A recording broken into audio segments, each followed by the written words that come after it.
जय हिंद प्यारे दोस्तों, स्वागत है एक बार फिर से आपका अपने परिवार एग्री उत्तम में। तो दोस्तों, जैसा कि मैंने आपसे बोला था कि मैं आपके लिए एग्रीकल्चर का फ्री स्टडी मटेरियल लाऊंगा, तो मैं वो लेकर आ रहा हूँ। आप लोगों का रिस्पांस अच्छा नहीं आ रहा, लेकिन फिर भी मैं प्रयास अपनी तरफ से जारी रखूंगा। आज नहीं तो कल आप लोग शायद इस चीज़ की कीमत समझेंगे। ठीक है। मैं पहली व्हीट क्रॉप को लेकर आया था इम्पॉर्टेंट पॉइंट के साथ में। अब मैं लेकर आ रहा हूँ कल्टीवेशन ऑफ राइस, मतलब राइस की खेती या धान की खेती। आज के इस जो वीडियो लेक्चर है, इसमें मैंने इम्पॉर्टेंट पॉइंट्स को डिस्कस किया है। तो मैं आपको ये बता दूं कि आज जो है वो इंट्रोडक्शन सेक्शन है। ठीक है। इसके बाद जलवायु है, बीज दर है आपकी, और उत्पादन वगैरह, उन पॉइंट्स को मैं एक नेक्स्ट जो वीडियो लेक्चर आऊँगा उसमें डिस्कस करूँगा। ये मान के चलते आप लोग, ये वाला जो वीडियो है ये पार्ट 1 है। ठीक है। राइस का, क्योंकि राइस काफ़ी बड़ी क्रॉप है और इसको एक ही लेक्चर में कवर करना पॉसिबल नहीं था। बहुत से पॉइंट बन रहे थे जो इसमें इम्पोर्टेंट थे, तो इसलिए मैं इस चीज़ को दोबारा से दूसरे वीडियो लेक्चर में बचा हुआ जितना भी मटेरियल है वो कंटेंट कवर करके आपके लिए लेकर आऊँगा। तो दोस्तों, बिना समय गवाए ये बढ़ते अपने वीडियो की ओर। सबसे पहला दोस्तों, वीडियो स्टार्ट करने से मैं आपसे रिक्वेस्ट करना चाहूँगा, अगर आप लोग चैनल से फिर नए आए हैं तो चैनल को सब्सक्राइब कीजिए। अगर वीडियो पसंद आए तो उसे लाइक कीजिएगा, शेयर कीजिएगा और अपनी कमेंट के माध्यम से राय ज़रूर दीजिएगा। आपको अच्छी लग रही चीज़ें या नहीं लग रही हैं, तो उस तरह से मैं अपने आप में मॉडिफाई करने का प्रयास करूँगा चीज़ों को। तो बिना समय गवाए ये बढ़ते दोस्तों अपने वीडियो की ओर। सबसे पहला पॉइंट जो है दोस्तों कि वनस्पतिक नेम जो होता है राइस का, वो आप लोगों को पता है, ओराइजा सेटाइवा होता है। ठीक है। Oryza sativa. दूसरा जो कुल है वो क्या है आपका, ग्रेमनी, और पुराना क्या है, पोएसी है। क्रोमोसोम नंबर जो होते हैं 2n बराबर 24 होते हैं। ठीक है। उत्पत्ति स्थान जो है इसका इंडो बर्मा दक्षिण पूर्वी एशिया क्षेत्र है राइस का। अगला पॉइंट है दोस्तों, धान विश्व की 60% जनसंख्या का मुख्य भोजन है। ठीक है। अगला पॉइंट है दोस्तों, धान का विश्व में सर्वाधिक क्षेत्रफल भारत में है।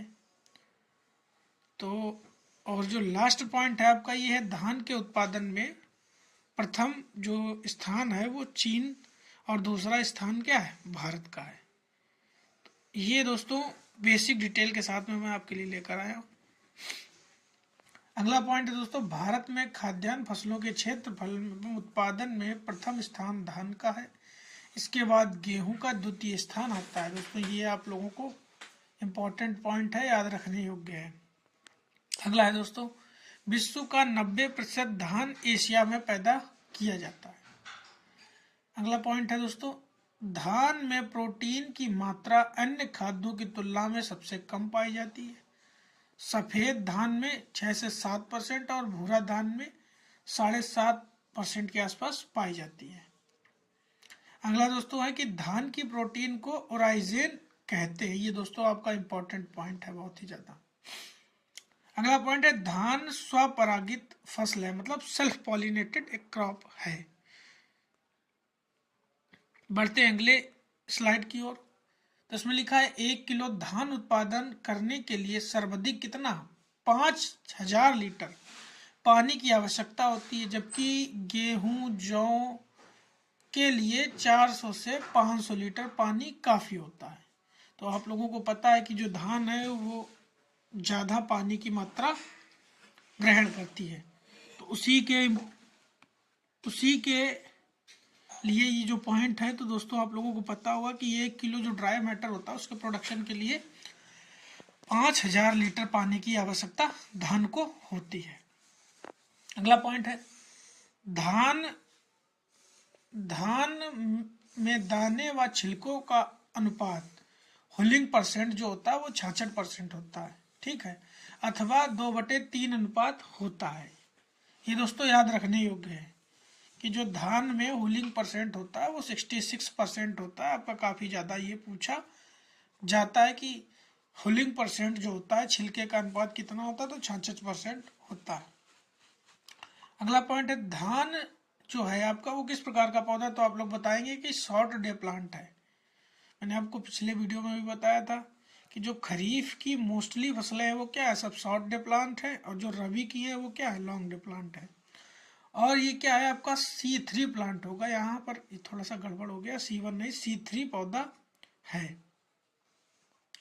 अगला है दोस्तों धान अम्लीय एवं अमोनिया प्रिय एसिडोफिलिक एमिनोफिलिक पौधा है। ठीक है, क्योंकि इसके लिए जो पीएच है वो 4 से 6 पीएच मान जो है वो इसके लिए प्रेफर किया जाता है इसकी कल्टीवेशन के लिए। एवं अमोनिया उर्वरक जो है इसमें दिए जाते हैं, जैसे ammonium sulphate, ammonium chloride, anhydrous ammonia उपयुक्त किए जाते हैं। तो ये अभी तक की जो बेसिक जानकारी है वो मैं अपने माध्यम से आपके पास शेयर कर रहा हूँ।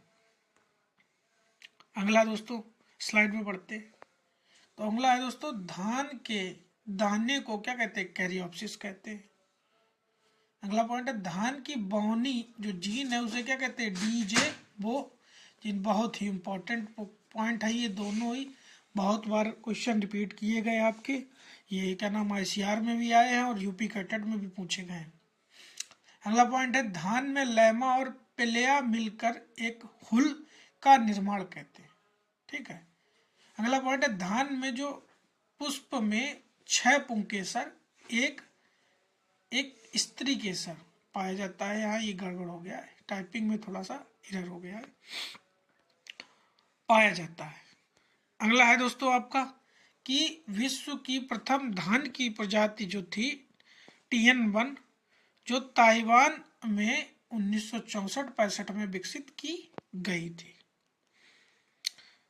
अगला है दोस्तों पॉइंट TN1 को 1964 और IR8 को 1965 में भारत लाया गया था।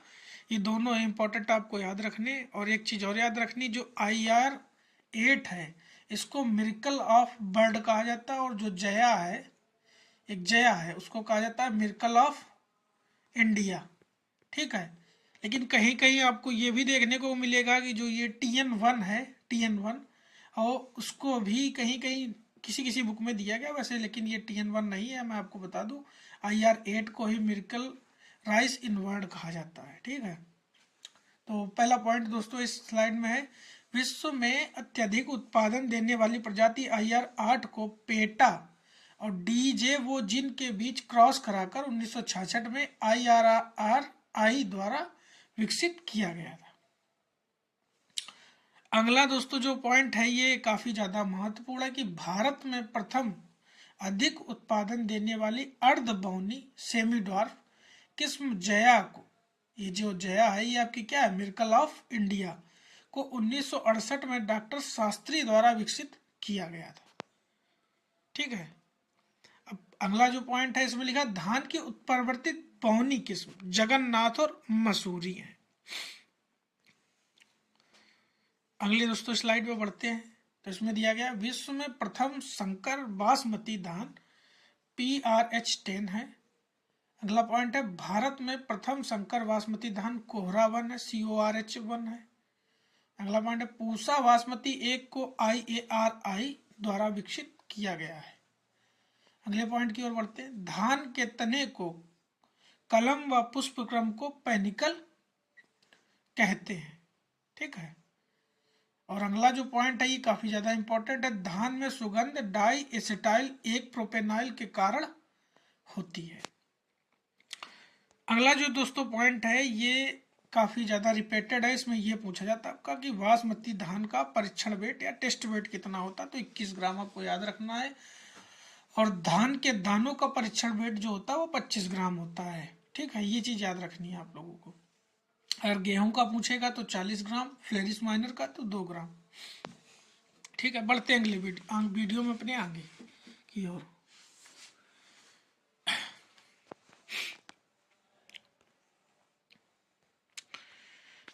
धान की जो फसल में विनाइट्रीकरण व निच्छलन नुकसान रोकने के लिए उर्वरक उपचयित क्षेत्र रिड्यूस्ड जोन में डाला जाता है। वह सबसे अधिक नाइट्रोजन का नुकसान विनाइट्रीकरण द्वारा होता है। ये दोस्तों इंपॉर्टेंट पॉइंट है, आपको याद रखना है कि जो धान होती है, धान में जो फर्टिलाइजर होते हैं, नाइट्रोजनस फर्टिलाइजर, उनको हमेशा क्या किया जाता है, रिड्यूस्ड जोन में दिया जाता है, ऑक्सीडाइज्ड जोन में नहीं दिया जाता। आपकी जो अमोनिकल फर्टिलाइजर है उनको ऑक्सीडाइज्ड जोन में आप लोग दे सकते हैं। ठीक है, अगला पॉइंट है सामान्यतः 1 हेक्टेयर धान की बुआई हेतु नर्सरी का 1000वां क्षेत्र जो होता है पर्याप्त है। यानी धान की बुआई के लिए 1/10 भाग नर्सरी हेतु पर्याप्त माना जाता है। एम मतलब मीटर में आपका जो नहीं होता है वो 1/10वां हिस्सा 1000 आएगा आपका 10,000 का। धान के खेतों में मेथेन गैस निकलती, बहुत ही इंपॉर्टेंट पॉइंट है, याद रखने योग्य है कि धान के खेत में पानी भरे रहने के कारण क्या होता है, मेथेन गैस निकलती है। साथ में धान के क्षेत्र में खेत में क्या होता है, विनाइट्रीकरण से बहुत लॉस होता है। ठीक है, अगला है विश्व में हाइब्रिड धान में चीन का प्रथम व भारत का द्वितीय स्थान है। अगले दोस्तों पॉइंट की ओर बढ़ते हैं। अगला पॉइंट है धान के साथ में ढेंचा उगाकर 25 से 30 दिन बाद धान की खड़ी फसल में हल चलाकर मिट्टी में मिलाना ब्राउन मैन्यूरिंग कहा जाता है। ये इंपॉर्टेंट दोस्तों पॉइंट है। ब्राउन मैन्यूरिंग जो प्रैक्टिस है वो धान में किस प्रकार से होती है आपको याद रखनी है। ठीक है, अगला दोस्तों पॉइंट है धान एक अर्ध जल मग्न पौधा है। वह ऑक्सीजन पत्तियों में उपस्थित अरेनकाइमेटस ऊतकों द्वारा ग्रहण करता है। आर्कमेटस टिश्यूज जो होते हैं उनके थ्रू ग्रहण करता है। तो दोस्तों ये जो था आपका बेसिक, जो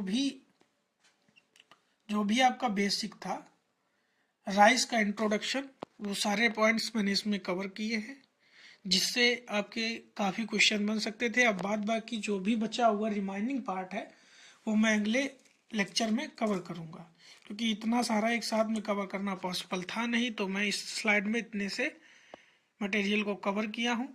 अगले स्लाइड में आपके लिए सारा कंटेंट जो राइस का होगा वो पूरा कंप्लीट करके ख़त्म करूँगा, फिर बढ़ेंगे इंग्लिश क्राफ्ट की ओर। ठीक है, अगर दोस्तों आपको ये जो वीडियो है रिवीजन के पर्पज़ से, स्टडी के पर्पज़ से रैपिडली अच्छा लगा हो तो आप चैनल से ज़रूर जुड़ें, वीडियो को लाइक और शेयर कीजिए। मिलते हैं अगले वीडियो में, तब तक के लिए जय हिंद जय भारत दोस्तों।